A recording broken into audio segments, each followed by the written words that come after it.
DNS voice YouTube ఛానల్ని subscribe చేసి like చేసి షేర్ చేస్తారని ఆశిస్తున్నాను. ప్రతి ఒక్కరూ ఖమ్మం, వరంగల్, నల్గొండ ఎమ్మెల్సీ ఉప ఎన్నికకు సంబంధించి తెలుసుకుందాం. ఖమ్మం, నల్గొండ, వరంగల్ స్థానం నుంచి గెలిచినటువంటి పల్లా రాజేశ్వర్ రెడ్డి 2021లో గెలుపొందడం అనేది జరిగింది. ఇతను గత 2023 నవంబర్లో జరిగినటువంటి ఎన్నికల్లో, శాసనసభ ఎన్నికల్లో జనగామ నుంచి గెలుపొందడంతో ఈ ఎమ్మెల్సీ స్థానానికి రాజీనామా చేయడంతో ఉప ఎన్నిక అనేది అనివార్యమైంది.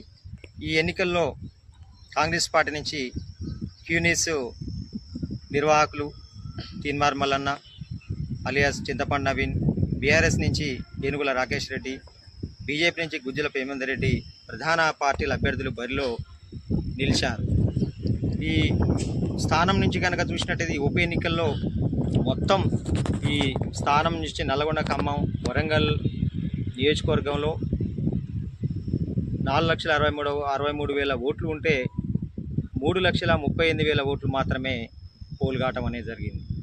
వీటిల్లో 3,10,000 మాత్రమే చెల్లటం అనేది జరిగింది. 27,990 ఓట్లు చెల్లనివిగా ఎన్నికల సంఘం అధికారులు పరిగణించడం అనేది జరిగింది. అంటే నిరుద్యోగులైన పట్టభద్రులకు సంబంధించి ఈ గ్రాడ్యుయేషన్ వాళ్ళకే ఓటు వేసే అవకాశం అనేది ఉంటుంది. కానీ ఇంతమంది ఓట్లు చెల్లలేదంటే ఇంతమంది కూడా మనం ఏ పరిస్థితి ఎలా ఉందో చూడండి.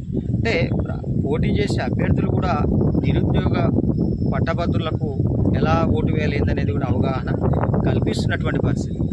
కాబట్టి ప్రతి నిరుద్యోగ అభ్యర్థి కూడా ఓటు వేసే క్రమంలో ఎమ్మెల్సీ ఎన్నికల్లో ప్రాధాన్యత ఓట్ల వేసే విషయంలో 1 అని వేయకూడదు. ఒక అభ్యర్థికి 1, ఇంకో అభ్యర్థికి 2, ఇంకో అభ్యర్థికి 3, ఇంకో అభ్యర్థికి 4 అలా ప్రాధాన్యత క్రమంలో వేసినట్లయితే ఓటు చెల్లడానికి అవకాశం ఉంది. అదేవిధంగా బ్యాలెట్ మాత్రం కూడా ఫోల్డ్ చేసే పద్ధతి కూడా దాంట్లో మనకు పోలింగ్ బూత్లో అధికారులు మనకు ఎలా చెప్తారో అదేవిధంగా ఫోల్డ్ చేసి మనం ఆ బాక్స్లో వేసినట్టయితే